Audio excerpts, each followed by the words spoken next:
সম্মানিত উপস্থিতি, আমরা বলছিলাম যে আল মালিকুল কুদ্দুস, বলে তিনি তো সেই প্রতাপশালী বাদশা, তার চেয়ে বড় বাদশা আর কেউ হতে পারে না। আল কুদ্দুস, তিনি পবিত্র, একদম পবিত্র।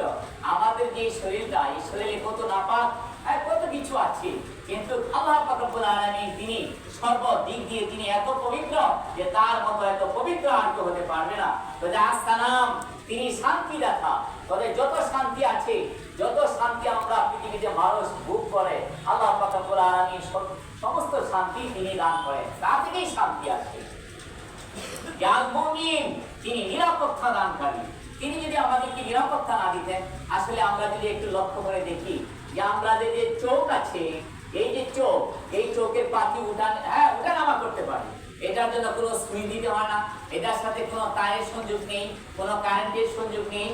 তবু এটা এত সুন্দর করে আল্লাহ পাক রব্বুল আলামিন এটাকে স্থাপন করে দিয়েছেন। তিনি বলেছেন যে উপর থেকে যদি কোনো ধারালো বস্তু তোমার চোখের যদি আক্রমণ করতে চাও, সেই আক্রমণ ভূ দিয়ে তোমরা প্রতিহত করবে, চোখের পাতি দিয়ে তোমরা প্রতিহত করবে। এরপরেও যদি না হয়, তাহলে এটা অটোমেটিক তোমরা ইচ্ছা করলেই তোমাদের কথা ছাড়াই এটা বন্ধ হয়ে যাবে। যখন দেখবে যে তার আক্রমণ হবে,